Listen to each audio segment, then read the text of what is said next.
O jornalismo esportivo volta a ser tema do TBC Memória.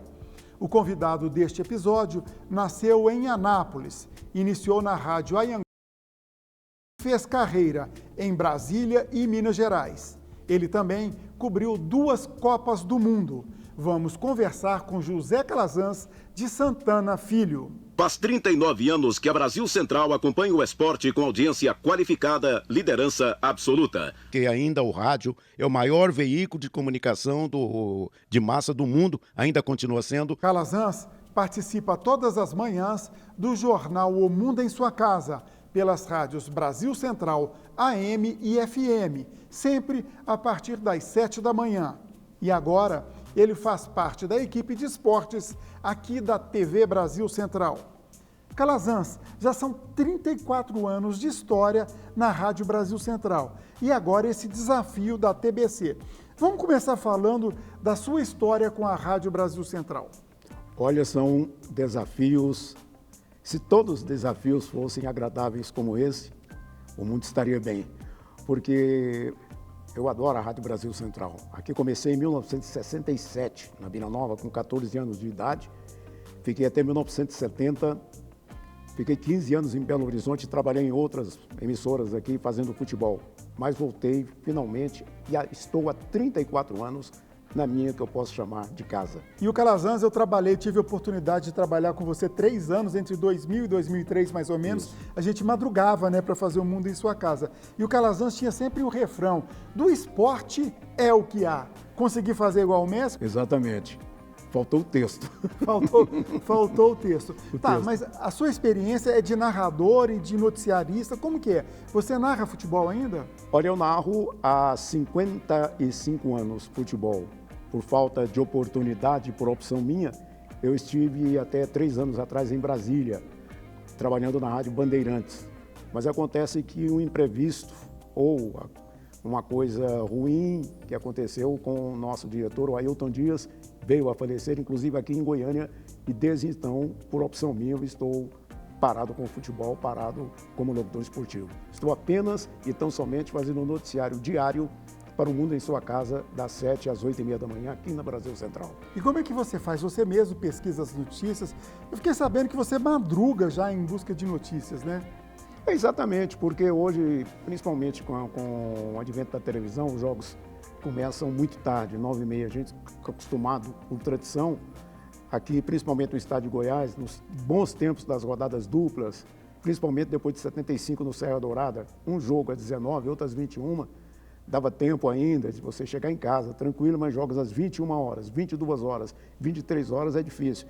Aí criou-se o hábito de, para quem precisava desse volume de informações, para o público que pela manhã já se habituou a ouvir o Mundo em Sua Casa, a gente tem que fazer hora extra para sempre trazer a informação na hora e no tempo, a informação quentinha para esse público ouvinte. Aí criou-se o hábito de acordar cedo e tranquilamente já me acostumei, mesmo independente disso, no domingo ou um feriado a gente sai pelo menos para fazer uma caminhada, mas o horário é sempre o mesmo, 5h30 da manhã. Tá legal, você comentou que começou nos anos 60, né, toda essa longa carreira.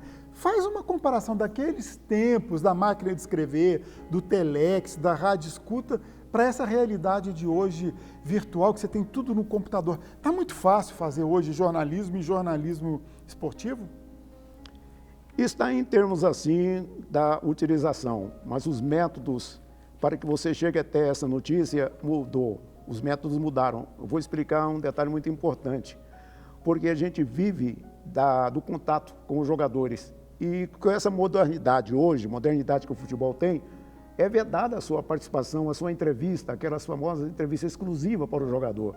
Todas as emissoras hoje usam as mesmas entrevistas enviadas pelos chamados assessores de imprensa dos clubes, que não deixam você ter a liberdade de escolher o seu assunto. Então, o assunto dele tem que ser o assunto de todas as emissoras. Não adianta você ter hoje uma modernidade, uma tecnologia avançada, se você fica limitado a usá-la. Aí fica muito difícil. Eu preferia o folclore do futebol antigo, o folclore da imprensa, em que você era amigo do jogador e, às vezes, até confidente do jogador, em certos casos particulares, que te Mas aconselhava. não atrapalhava a sei se aconselhava. isenção jornalística nisso Não, daí? talvez até não. Muitas das vezes sim, mas normalmente não, porque você tinha a confiabilidade de uma fonte de informação. Hoje você não tem, você é obrigado a aceitar o que vem. Vamos voltar no tempo de novo.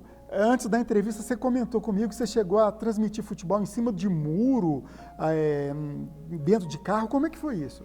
Antigamente, como hoje também havia briga, proibição de entrada em campo, até mesmo grandes locutores, principalmente, parece que na Copa da Inglaterra, ou antes, uma dessas Copas da Suíça, por exemplo, os treinos da seleção eram proibidos. 1954. 54. Então, transmitia-se, alugava-se telhado para transmitir. Eu cansei de transmitir jogo em cima de muro também.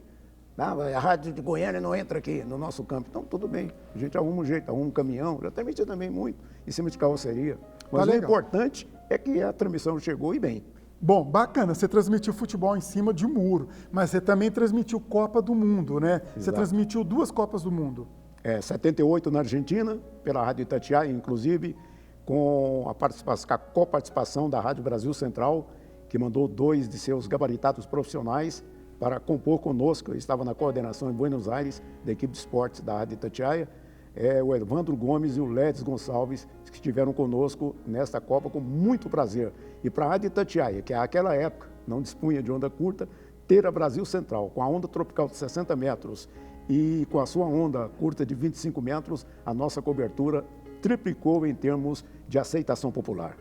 E você narrou o jogo que o Brasil venceu a Itália e ficou em 3º lugar naquela Copa, 2-1 de virada. Vamos tentar relembrar, você consegue improvisar, porque parece que foi um gol que te marcou muito, o gol do Dirceu, né?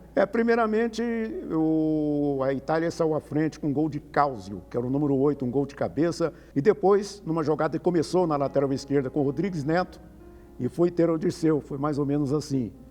Rodrigues Neto domina, entrega no meio de campo para Rivelino, olha para o lado esquerdo, estava marcado outra vez o lateral esquerdo do Flamengo. Ele preferiu jogar pelo meio para o Jorge Mendonça, ajeitou, chegou, Dirceu, bateu de perna esquerda e gol! Gol do Brasil, Dirceu, um petardo de Dirceu de fora da área. E o Brasil está de novo em busca do 3º lugar no Campeonato Mundial de 78 aqui na Argentina. A outra Copa do Mundo, qual foi a outra que você participou? 1990 e mais uma vez com a participação da Rádio Brasil Central, com a diferença, ela não foi co-participante da Copa do Mundo, ela tinha equipe própria, 14 profissionais e uma cobertura completa na Itália. Foi a Copa que talvez tenha sido para a Rádio Brasil Central o maior acontecimento em termos de cobertura esportiva, porque já não dependia de ninguém. Nós tínhamos os nossos profissionais, fomos reforçados com o Antônio Porto, que retornou para a nossa felicidade naquela época, para o Rádio Goiano, e a contratação de Loureiro Júnior, dos maiores comentaristas esportivos do Rádio de São Paulo, que nos deu a honra de trabalhar conosco durante 1 ano e meio, pelo menos aqui, e foi o nosso comentarista titular na Copa de 90. Calazans, tem mais 1 minutinho só. Como é que foi a sua passagem por Minas Gerais? Você trabalhou em grandes emissoras de lá, né? Rádio Itatiaia, por exemplo. Sim, a minha primeira emissora foi em 71, a Sociedade Anônima Rádio Guarani, levada pelo J. Júnior.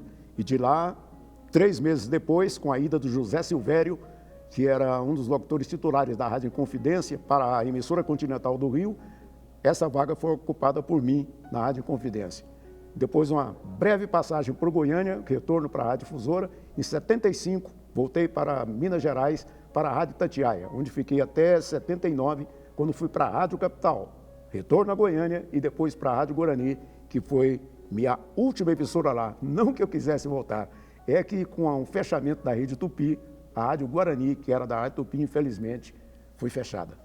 Bom, e nós achamos do fundo do baú uma locução do Calazans lá em Minas Gerais. Agora passa você a informar aí, né, Calazans? Olha aqui o Cruzeiro descendo para o ataque, Mauro chutando o gol do Cruzeiro. Mauro aos 35 minutos da etapa complementar. Cruzeiro 5, Uberaba 3, Afonso. Calazans, muito obrigado pela sua participação. Foi muito bom conversar com você e ouvir as suas histórias. Muito obrigado. TBC, ajudando a preservar a memória de Goiás.